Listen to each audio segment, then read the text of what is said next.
G'day, Matt here from Walkera, Australia. We've just received our first Voyager 3 for testing, and thought we'd just take a quick video of unboxing it and showing you what you should receive in your parcel once you do receive one, for those who've got them on pre-order. So here we go. We'll just turn the case around. Quite a nice case, still aluminium, but it's got a really nice greyish black rustic look on it. I'm not too sure if you can see the finish there. The case does look a fair bit more sturdy than some of their previous cases. Pretty good handles and latches on it, probably better than especially the tally case. It does seem to hold a lot tighter. The corners pot riveted in, similar to previous ones. However, I think these ones would take more of a knocking than the tally case. So we'll open her up and have a quick look. So we obviously haven't been in here before, so we assume that everything is in here. This is a sample model, so there may be things that are different once the full production starts. But I'll just rip everything out and show you what you should get in the package, and we'll go from there. Then we'll do a test flight later. So starting over in the right,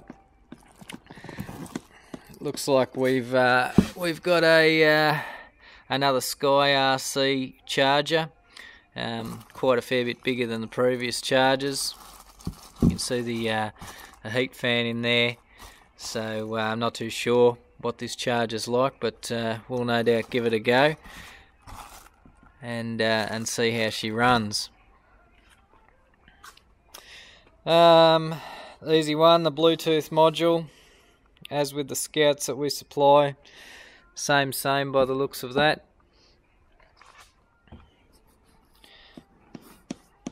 Over here it looks like we've got our gimbal slash camera. I'll just pull this one out of the bag. Just excuse me for a minute with the camera. I'm on my own. Okay, so there we have it. So it looks like we've got our 4K camera apparently, and the full axis and the 360, which I assume will be run. You've got some, if I can zoom in and get that clear, probably not, but you can see those orange contact pins on the top. They obviously mount to the bottom of the aircraft and initiate all the actions from there, but we will see when we're test flying that, if that's the case.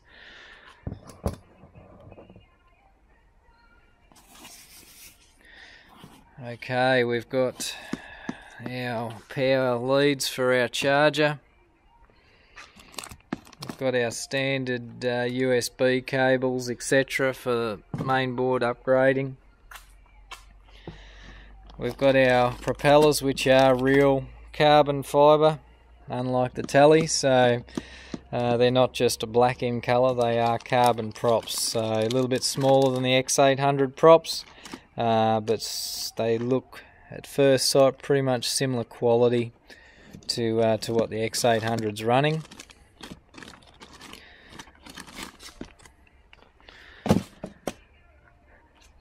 Okay, we'll pull our arms out. So the motor's KV350, which most of you would be aware if you've already been looking at the Voyager anyway. We've still got our little arrow indications for us that put on the props the wrong way and it spins and tips over. One thing I will notice straight away, which was hard to see in the photos, is that carbon rod seems probably 3 or 4 times more sturdy and thicker than the carbon landing gear that you get with the Scout and Tally. So definitely not the same material there, or it may be still carbon, but yeah, they feel a lot stronger. So the whole connection and arm frame seems a lot stronger than previous. It seems like they've gone some good solid connections into the aircraft there instead of tiny little pins. Hopefully better than the previous worm servo setups, and see how they go. But they're definitely a lot stronger by the looks of the frame and the connectors in general. And what else have we got? We've got a couple of random screws here. The plates for the tops of the props. And it looks like the last thing we've got is the actual body of the aircraft. So we'll pull this out and have a quick look. So most of you will have seen photos already. It looks like we've got our transmission on the bottom for the video signal, I'm guessing. It looks like there's a channel selection there with the little dip switches, which is hard to see in this light. And obviously our retractable undercarriage.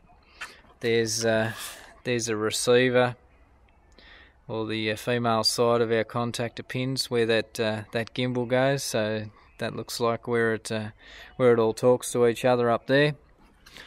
We've got our battery, which you will see says on it is, maybe you can't see that, but I'll read it out to you. It is 11.1 volt, 5200 milliamp, and I assume that just pulls out the back, which it does. So basically that's our whole battery there. She's a fair whack of a battery. So although it's only 5200 milliamps, it's near on double the size of a 350 battery by the looks of it. They've got their standard charging instructions on the top, which looks like it uses very similar connections to the Scout and Tally. And our aircraft, so we've got our little connectors there for 12 volts and USB. There's our pins in there for our arms, which they do look a fair bit stronger, so hopefully they are. And we've got all our internal workings. It's not a real heavy aircraft without the battery in it. It seems to be fairly light. So we'll charge her up, and then we'll go through the startup and see if we can get this thing in the air and give you our honest opinion, including the camera quality and the gimbal quality as well. So thanks for your time, and we'll get back to you shortly. Cheers.